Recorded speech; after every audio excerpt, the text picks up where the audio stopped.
is Ray Naylor, and this is the Performing Songwriter, and it's episode 10. My guest today is a soulful singer, acclaimed guitarist, and versatile touring performer whose bluesy guitar-driven tunes have found their way into film and television and have been recorded by other performing artists. His release, Courier, made the top 10 of the Roots Music Report, broke the top 100 of the Americana Music Association's album chart, and has received widespread commercial, college, public, and international radio play.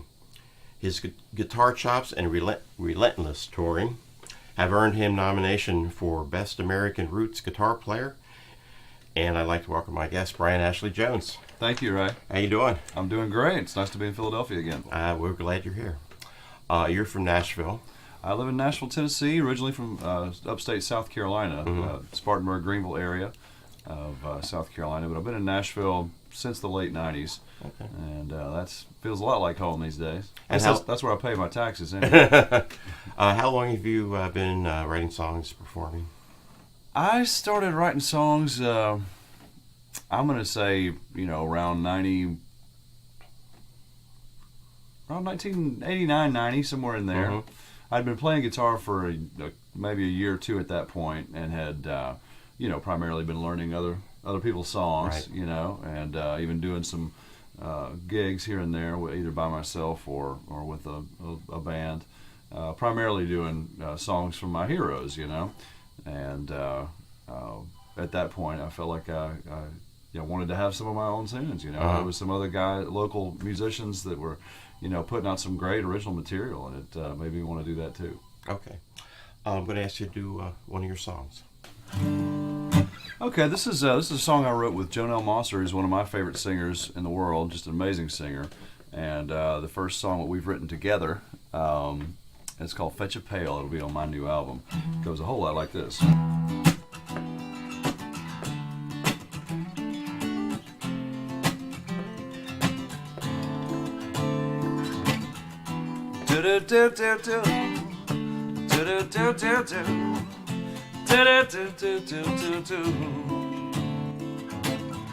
We get lonely and our lips are so dry.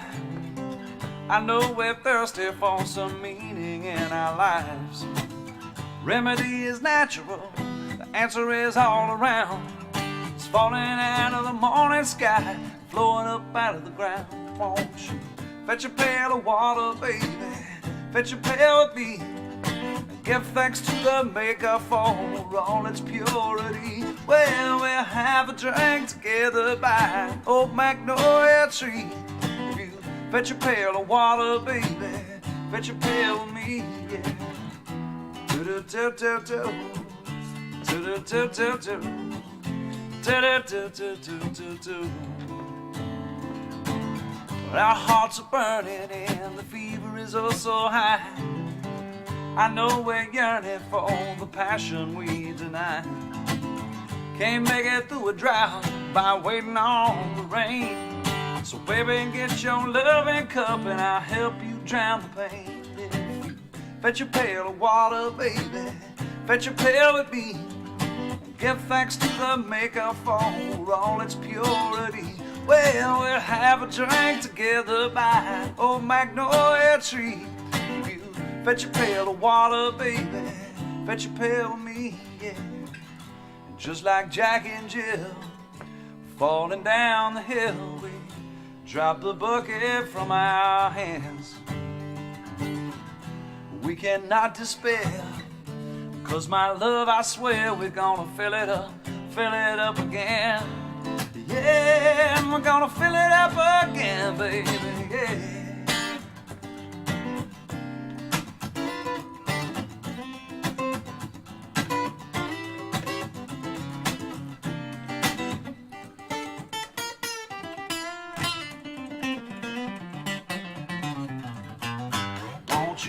Fetch a pail of water, baby, fetch a pail with me. Give thanks to the Maker for all its purity. And we'll have a drink together by an old magnolia tree. You fetch a pail of water, baby, fetch a pail with me, won't you? Fetch a pail of water, baby, Fetch a pail with me, won't you? Fetch a pail of water, girl, won't you? Fetch a pail with me. Do-do-do-do-do. Do-do-do-do-do. Do-do-do-do-do-do.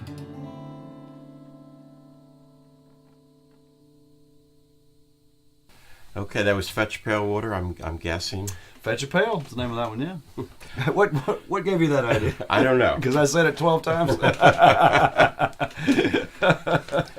Now you have a new CD. Is that on your CD? That it will be on the new CD. Going to be releasing that early 2015, and really looking forward to it. I'm way overdue for putting out a new CD. So, I've been fairly, I want to say, I've been fairly productive in the interim.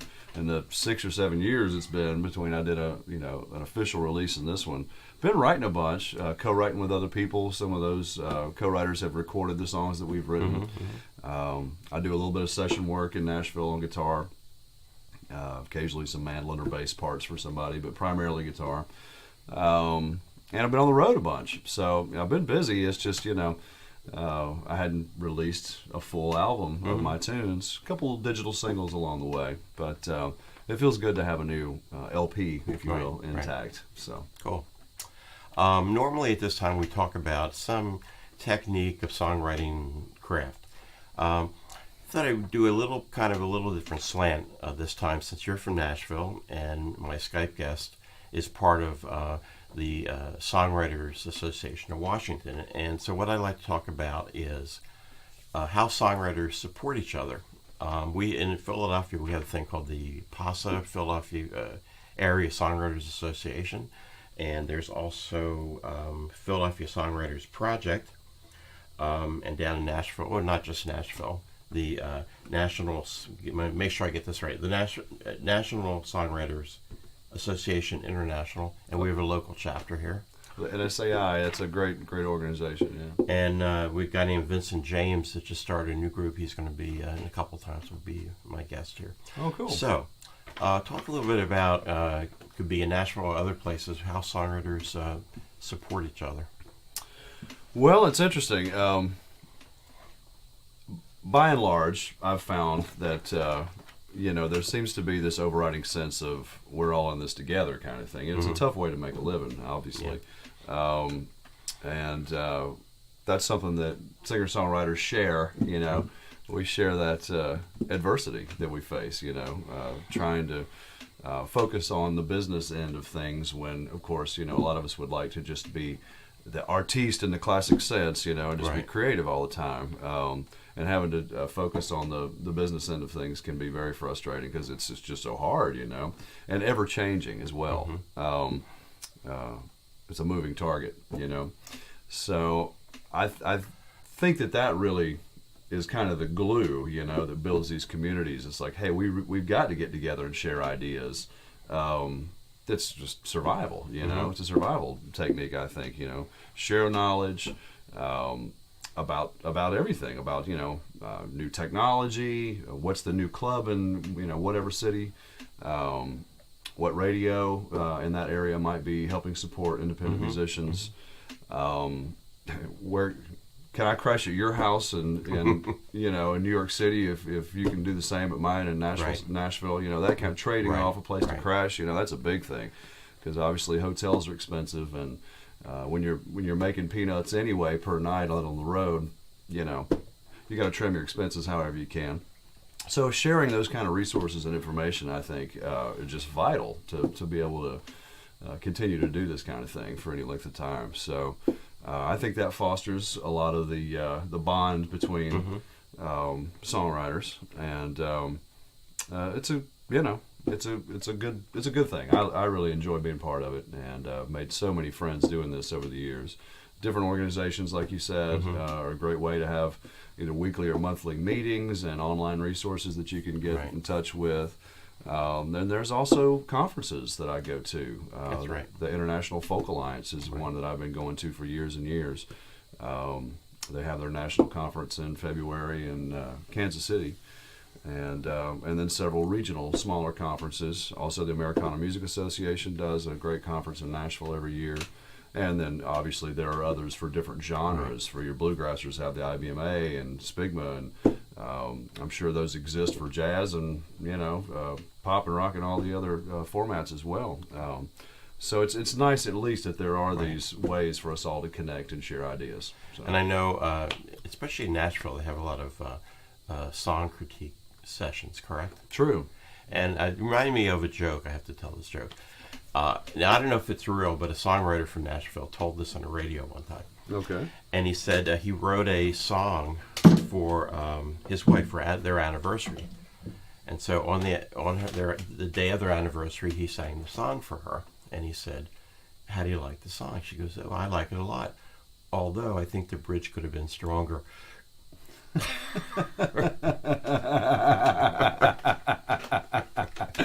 Fair enough. Fair enough. Yeah. Well, I'm going to do a song here. This is what I would call an anti type A personality song. Okay. It's about taking a break at times. And I actually wrote this in Starbucks. I was sitting in Starbucks one day. It's called Watching the World Go By. I'm sitting in Starbucks, I'm watching the world go by. Ain't doing much, I'm just resting my mind. I have to slow things down, steady my feet firm to the ground. I'm sitting in Starbucks, I'm watching my world go by. I'm watching these people, they're running round every which way. They'll never know, they'll miss the whole damn day. Money talks, anything goes. They'll never stop to smell a red rose. I'm watching these people, they're running round every which way. Yeah, I'm taking it easy, I got no special place to be. Wasting time doing nothing, just being me. I can think about any old thing, I'll make up a song, one I can sing. I'm taking it easy, got no special place to be. I'm listening to no one, 'cause I want to hear, and I'm shutting my eyes to make it all clear. I'll just sit down, I'm not raring to go. You smile at me, I just might say hello, 'cause I'm sitting in Starbucks, I'm watching the world go by. Ain't doing much, I'm just resting my mind. Sometimes I have to let things go. I forgot the word. I'm sitting in Starbucks, I'm watching the world go by. I'm sitting in Starbucks, I'm watching the world go by. All right. Anyway. I've done that. Yeah. Okay. We have our Skype guest now. And our Skype guest is Nicole. Make sure I get Nicole's name right here. Belanus. And as I think I mentioned, she's part of the Songwriters Association in Washington, but she's also a very good songwriter. Oh, cool. And so we're going to listen. A Skype guest today is Nicole Belanus, who writes and performs songs which are a blend of folk, rock, and acoustic ballads. Her voice and style have been compared to such artists as Sean Colvin, Sheryl Crow, and Dar Williams. She was selected as the best vocalist in March 2012 by SingerUniverse Magazine. My guest has 3 albums to date and will soon begin recording on her 4th. Nicole, thanks a lot for being on the show here. Thanks so much, and it's good to see you again, Ray. Again, you did a little interview with me not too long ago. Yeah, that was fun. About the show here. That was great. One of the things that we're going to talk about today, instead of talking about the technique of songwriting, we're going to take a little bit of a detour. Since you're very involved with the Songwriters Association in Washington, so we're going to talk about how songwriters support each other. So tell me a little bit about that organization and how you guys do that. Yeah, well, and thanks for giving me the opportunity to talk about SAW. I think what the benefit of songwriting organizations can do for the individual artist is that you have this built-in community of other folks who do exactly what you do, and within varying degrees and so on. But the community is instantaneous, and I think right off the bat, you start to see benefits of even just casual acquaintances or friendships. But the three main categories that SAW tries to focus on are performance. So there's a lot of open mics that they sponsor throughout the metropolitan DC area. Workshops, the educational piece where people come in and talk about songwriting, or we had one that was we were a co-sponsor of a couple weeks ago about how to use a looper for performances. So all sorts of various topics, and really the support piece of kind of social networking, and we try to have some events that are more just social in an aspect where you can just network, meet other people, and I've been meeting some really, really nice people that way, and you bounce ideas off of them. You kind of can share gigs with them, or contacts, because we're all in this together, and there's certainly enough venues for all of us to go around. And so I think there's just that great community right off the bat there, as well as kind of Facebook. That's a whole other universe, but it involves so many more people that way. So I really think there's a lot of benefits of doing that, and they're usually very low cost. It's just a yearly kind of one-shot deal, and at SAW we're just, I think, $35. I mean, so that's such an affordable way to get access to a community of 450 other people. It's right in your area. And you have members that are actually outside of Washington, like myself, for example. Right. Yeah. So I think that the potential of reaching, like you're saying, even national people kind of coming through, well, you're already connected to that network who has so many contacts right there. So yeah, that's another thing too, is if you think there's an area you're interested in, Boston, Nashville, see what their kind of local songwriting communities are like, and that'll just get you into that network just all the more faster than on your own. Okay, I meant to ask you, so we'll do it now.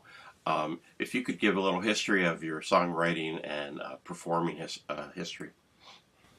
Sure. Well, I think the first songs I wrote were when I was a little kid and at the piano, family piano.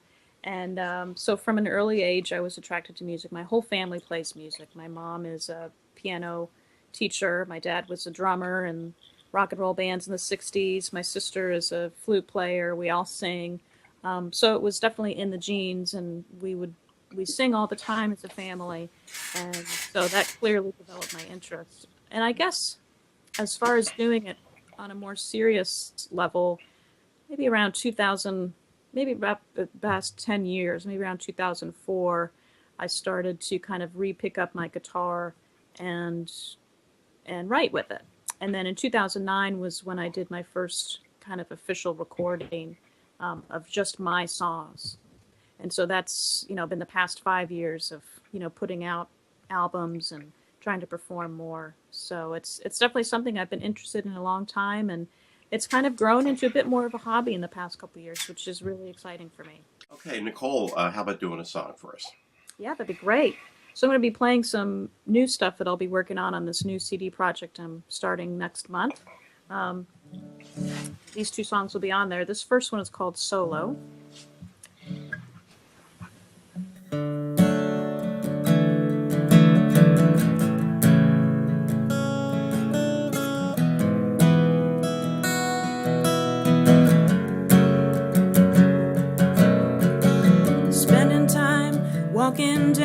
the same old line I have drawn without a sign of slowing down.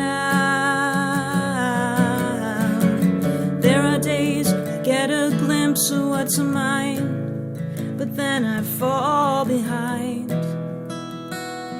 my pride. Maybe I'm wrong, but maybe I'm right. I don't know about this solo of mine. Try if I may, try if I might, the words just don't come out right in this solo of mine.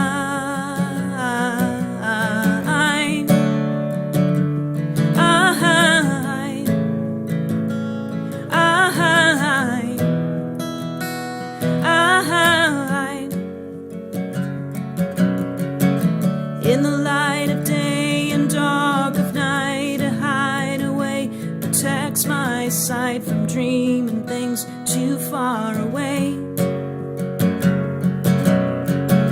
But in the dark, we still see shadows of light, casting visions in our sights of brighter days. So maybe I'm wrong, but maybe I'm right. I don't know about this solo of mine. Try if I may, try if I might, the words just don't come out right in this solo of mine.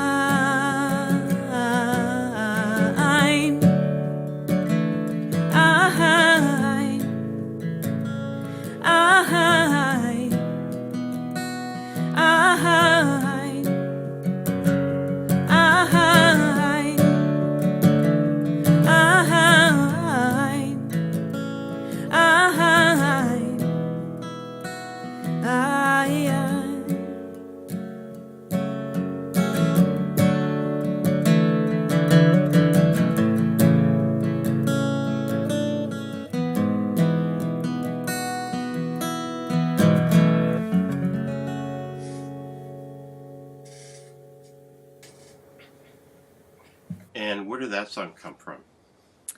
That is kind of a play on words.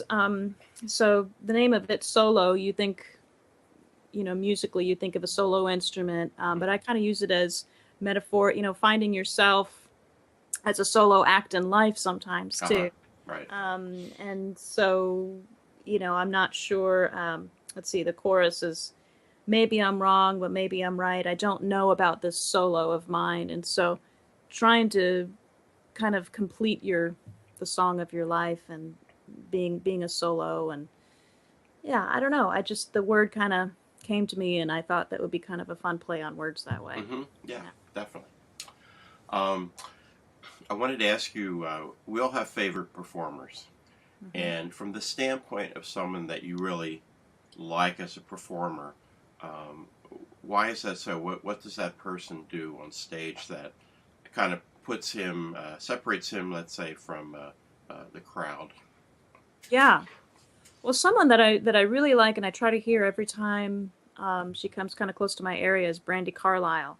And I think she's an example of, she's a phenomenally talented singer. She can probably sing most people under the table and make it look effortless. But she involves her entire band in the performance, and they co-write things together. She will introduce her material with some anecdotal things, stories, like you just asked me. Right. Where does that song come from, and so on. And I think as a listener, and I don't think you have to be a songwriter to appreciate that. I think just as a listener, it involves you more in kind of where they're coming from as an artist. And, it seems like they just have the most fun, and they really are doing it out of just the sheer joy of doing it.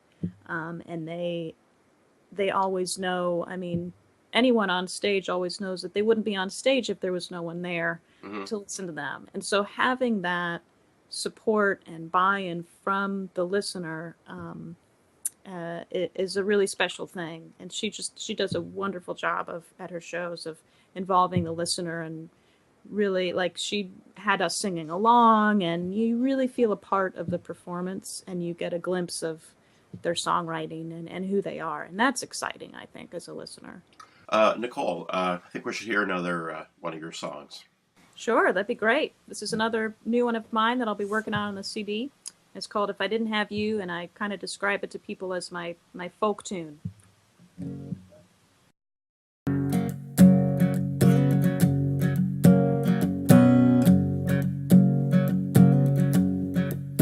No sky of blue, and no place to run home to.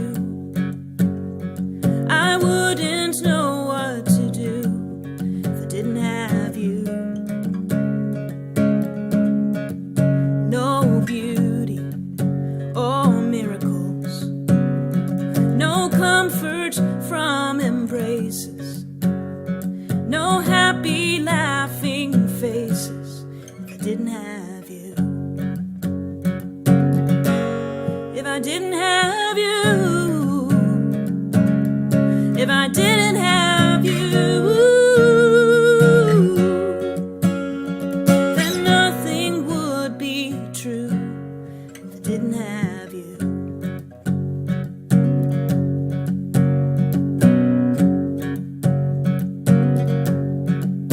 No joy, no pain, no chorus or refrain, just one big empty lane if I didn't have you. Oh, oh, no fear, no faith, seasons, love or hate, no heaven's pearly gates if I didn't have you. If I didn't have you, if I didn't have you, then nothing would be true if I didn't have you. If I didn't have you, if I didn't have you, then nothing would be true, 'cause there'd be nothing left to hold on to, no olive branch to cling to, no open door to walk through, no heroes here to rescue, no friends around to talk to, no rusty horn to blow through, and no people left to sing to if I didn't have you. If I didn't have you.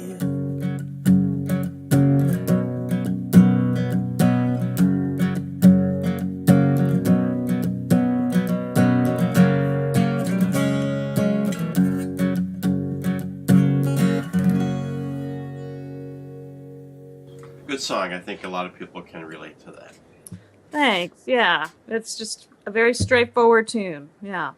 Now, I happen to notice on your website that you're getting ready to do your 4th CD, and, Yes. and that people can help you.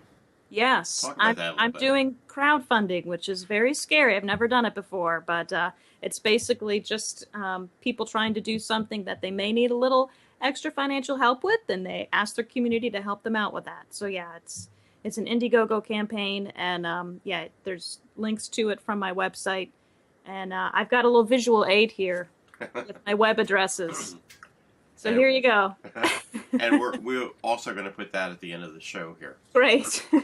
Uh, Yeah, but I'm very excited. I'm working with a new producer out of a producer I haven't worked with before, Uh-huh. out of Asheville, North Carolina, and that's just such a gorgeous place to visit, let alone to work. Sure in. is, yeah. So super excited about it, and thanks so much for mentioning it. I appreciate it. Well, I wanted to ask you, do you have to, you're looking for like 5,000 as I looked on there. Do you have to make that goal?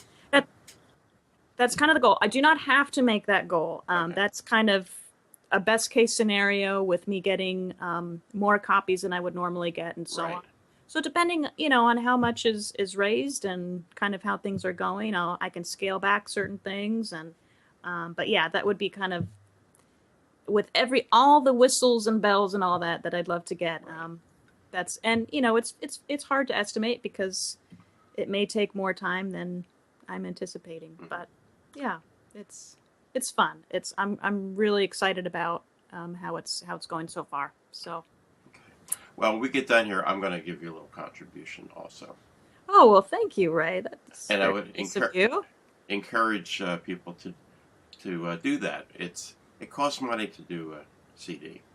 It does, and I think people don't realize if you don't, it takes a while to get all of that back. So it's not like you see the benefits right away, but it's certainly something that people have to do if they want to have a music career. So they've got to have some quality tunes recorded. So. And I think the minimum is $20, but you get a CD when it comes out. You get a CD, so it's kind of like a pre-sale. Yeah, exactly. I don't know what you sell the CDs for, but really the actual contribution is less, so to speak. It's true. Yeah, it's a good way of looking at it. Yep. That's a good deal. Yeah. You put your website up. Any other places people might want to go to check your stuff out? Well, I mean, I have a YouTube channel, so you can go to YouTube and just search under my name, Nicole Belanus, or there is a link to my YouTube channel from the website too. I'm on Facebook and things like that. But really, NicoleBelanus.com is kind of the easiest way to find different links.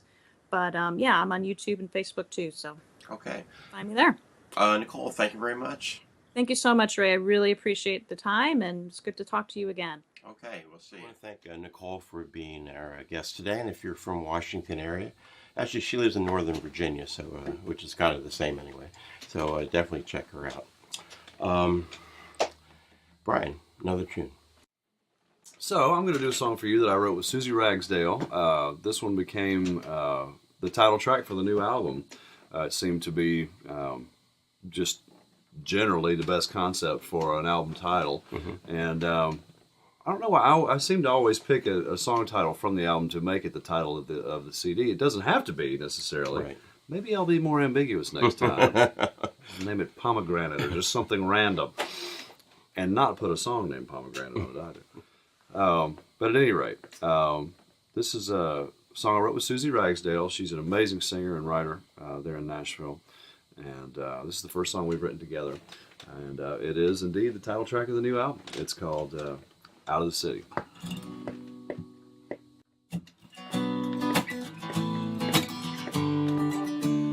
Gotta get out of the city if you want to see the stars. You want to see them shining for the buildings and the cars. If you want to see their light, take a trip into the dark and get out of the city if you want to see the stars. Don't get me wrong, I like the city fine. Couldn't wait to get here once upon a time. Mama watched me back, said I was way off track when I swore I'd never come back across the county line. But now I find gotta get out of the city if you want to see the stars. You want to see them shining for the buildings and the cars. If you want to see their light, take a trip into the dark and get out of the city if you want to see the stars.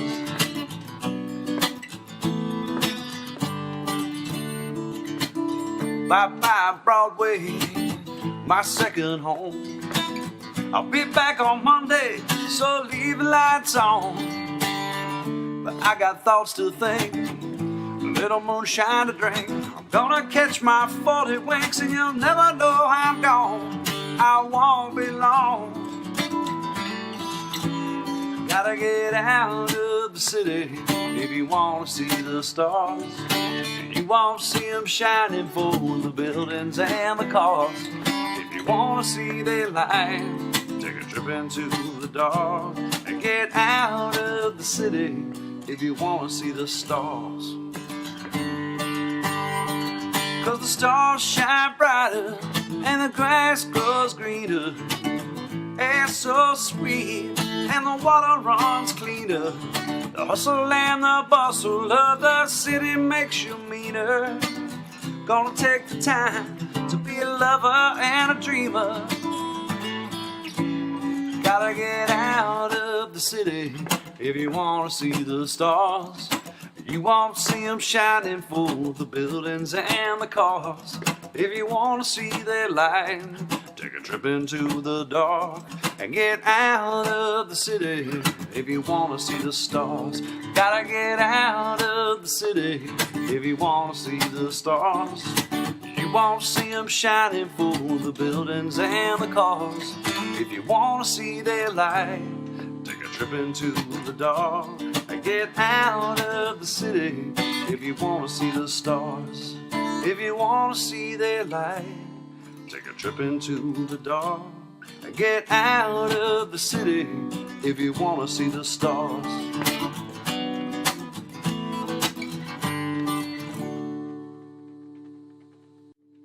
I like that. Thank you.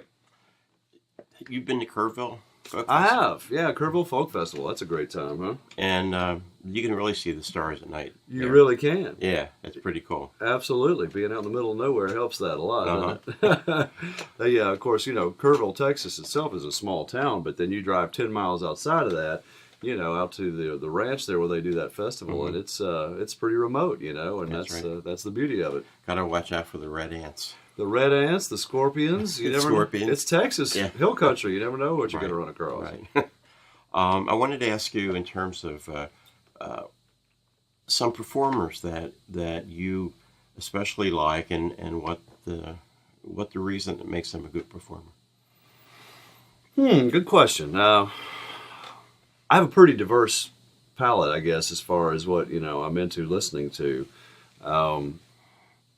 I've listened to a lot of CDs that friends give me. I run into other singer-songwriters all over the time, and we trade CDs, of course. And then I guess as far as just famous people that I've been listening to for most of my life, I was always really into the English bands. Your Beatles and your Rolling Stones and Who and Eric Clapton and Pink Floyd and Dire Straits, just to name a few. And, having analyzed that, more as I got older, I realized that, most of those bands were influenced by American, artists too, Right. I'm sure they had their own influences as well beyond that. But obviously, the early blues musicians here in the United States and the early rock and rollers like Elvis Presley, were a big influence on my favorite English bands, that were kind of feeding us back our traditional American music, from England, which is kind of interesting, I think. And then, of course, some of the just more acoustic singer-songwriter type artists as well. Was a big fan of Crosby, Stills and Nash with their amazing harmonies and great songwriting. James Taylor. And then from there, it just goes out in a million directions, I like some bluegrass. Used to listen to a fair amount of reggae when I was growing up, and jam bands like the Grateful Dead and Allman Brothers Band. Love them. So it really broadens out from there, I guess. What do you think some of those people, in terms of their performance style, that kind of sets them apart from others? What would just one or two things that you kind of maybe influence you in terms of your performing skills? I think really strong melodies, both with the vocals and with their instrumentation. I tend to be drawn to bands that and performers that have some sort of command of their instrument, to where they're able to pull melodic and harmonic niceties out of the instrument, and as well as their voice, and then combine that with harmony as well.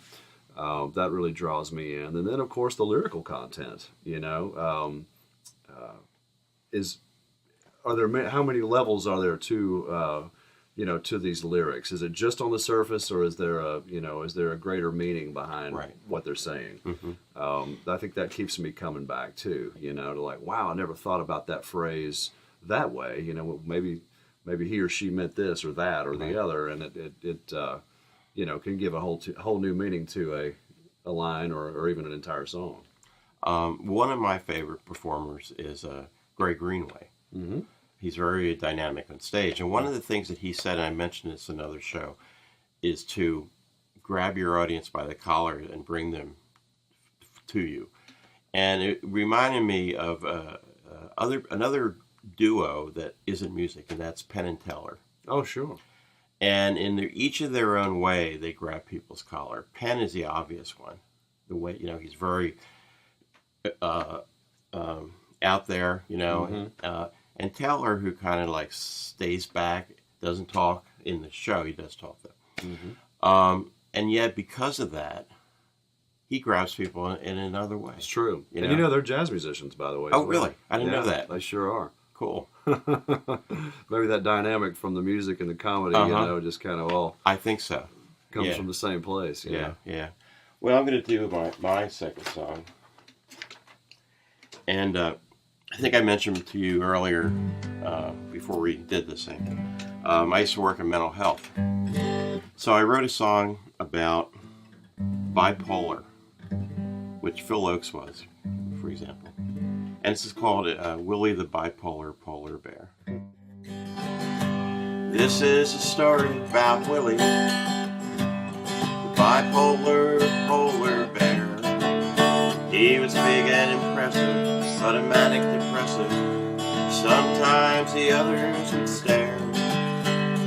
When he was high, he seemed to fly. When down, he carried a frown. He just needed someone to carry that bipolar polar bear. Now when he was manic, his family would panic, 'cause they wouldn't know what he'd do. He'd catch fish all day, then he'd throw them away, or he'd whip up some nice glacier stew. He rearranged ice blocks, he tried to chase sunspots, caught penguins all day till they fly. He never got lazy, but he sometimes got crazy, and the other bears didn't know why. Oh, Willie, Willie, why do you act this way? Willie, Willie, we don't know what to say. When he was sad, he never got bad. He just laid around all day like a stone. When his friends came to play, he'd say, not today, I'd rather just be alone. He couldn't sleep or get on his feet, thought about running away. But where would he go? Through the ice and the snow. Pretty bear, one more polar bear day. Oh, Willie, Willie, why do you seem so blue? Willie, oh, Willie, we don't know what to do. Now this was a song about Willie, bipolar polar bear. He was big and impressive, but a manic depressive. Sometimes the others would stare. When he was high, he seemed to fly. When down, he carried a frown. He just needed someone to carry that bipolar polar bear. He just needed someone to carry Willie that bipolar bear. All right. Okay, so I know you have a website and stuff. So how can people, learn about you, get in touch with you even? Well, BrianAshleyJones.com is a good place to start. That's Brian with an I. Of course, I'm on, the Facebook, and I like to say the Facebook. I don't know why. What else? Instagram, several of those sites. And most of my recordings that have been released are available on CD Baby, which sends it out to iTunes and Amazon And everybody else. and who knows where else. Yes, but so I'm pretty easy to find on the internet. Okay, and you do a lot of touring. I do a fair amount of touring. Yeah, it's slowing down for a minute this time of year. You know, but certainly in the spring and summer, I'm going to be back out on the road again. Probably going to be through Europe again the first time in a couple of years. Probably a couple shows in Canada, and then my general loop of the United States that I do. So, yeah, I'll be out there. And you have your schedule on your website and wherever Reverb Nation or wherever else you might have it. That's right. So people to check that out and then come see you live. That's right. Okay. I'm going to ask you to do one more tune. You got it. I'll do another one that will be on my new album. And this is one I did not have a co-writer on. You do a lot of that now, you were saying. Yeah, I do. Earlier. I do a lot of co-writing lately. It's kind of a thing that Nashville gets you in the habit of doing. It's just, you know, it's a social thing, and you get something done too, you know, while you're at it. So, plus it, like I was telling you earlier, it kind of makes you stick to the schedule. If I'm at home and I've set aside, I think I'll write tomorrow morning. You know what happens. The phone starts ringing. I'm like, wow, there's like 14 things I really need to do, and now's a good time to get them done, and then you wind up not writing at all. So, but if someone's coming over and they've set aside the time as well, you stick to it. So it's a kind of a way to impose some willpower on yourself.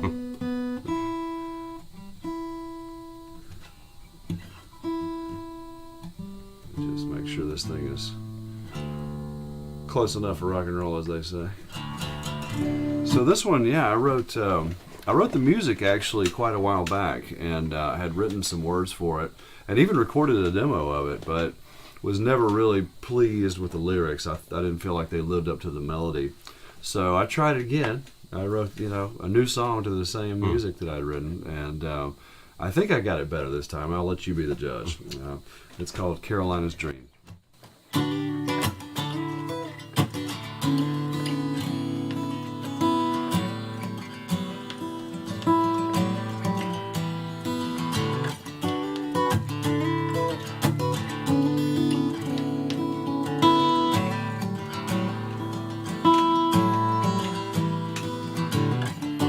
When I climb an old palmetto tree on the shore of Carolina, I climb so high I can almost see a blue ridge in the pines. From the Midlands to a Piedmont lake and an old low country stream, crescent moon is shining on Carolina's dream.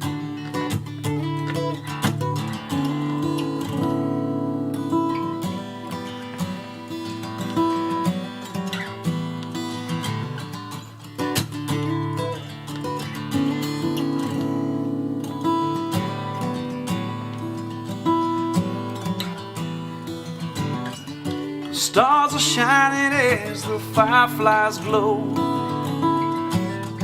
The hoot owl sings his song. A mockingbird comes to see the show. Then she sings along.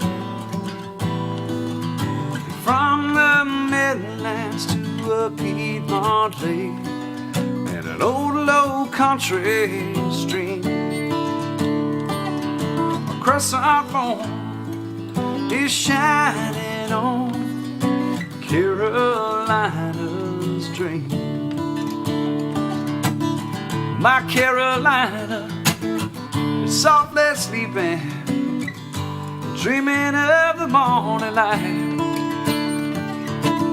Well, I know I love her tomorrow morning, just the way I do tonight.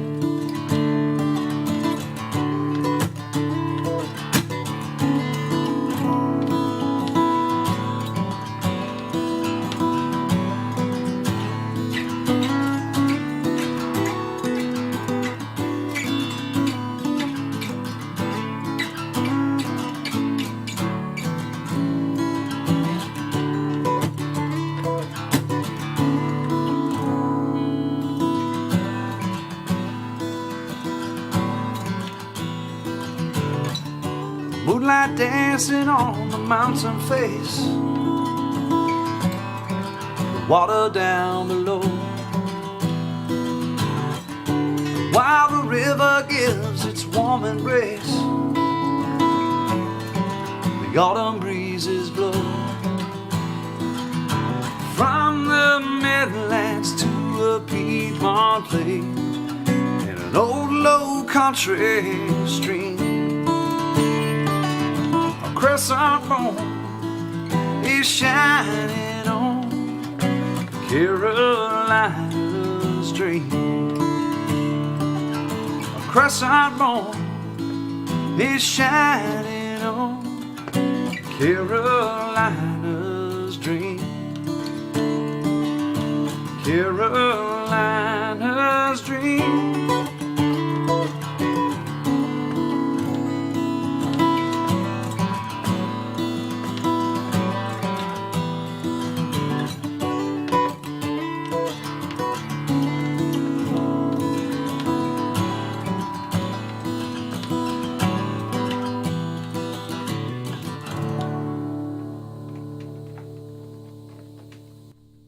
Pretty. Thank you. Now, you're from one of the Carolinas originally. I am. I grew up in South Carolina. Yeah. I remember I visited Nashville a couple times, and did I come from Nashville? I lived in Georgia, so I forget where I started. But anyway, I was going to Nashville for be part of the NA. What is it? NSAI. And they do a songwriting school, and I went to that one time, and it was in November, I believe. And I went through South Carolina when the leaves had changed. In the mountain, all red. It was like the most beautiful thing I saw. It is beautiful through there this time of year. That's just north of where I grew up. I was kind of the foothills of the Blue Ridge Mountains there in upstate South Carolina. Mm-hmm. Just an hour north of us was Asheville, North Carolina, Right. and Hendersonville and Saluda in between. And oh yeah, the leaves changing there, just beautiful for sure. I want to say a little bit about our next show. And normally we have local people in the studio, but sometimes people like yourself have gigs up here, and I'll ask them to come on. Same with next time in 2 weeks. Kevin So, who's also from Nashville. Oh yeah, I know Kevin. And you know Kevin. Great player, great singer, great writer. Yeah. And our Skype guest is, make sure I remember, Tret Fury. I don't know if you know Tret. I know Tret as well, yeah. Yeah, she was here when I did the other show. She was up here playing, and she came in the studio. So this time she'll be over the internet. Very cool. Yeah. That'll be a great show. So, look, I want to thank you very much, Brian. Thank you for having me. Thanks very much for coming in. And, again, check him out when he comes to your area. Or check him out on his website and get his CDs. Thank you very much. Okay.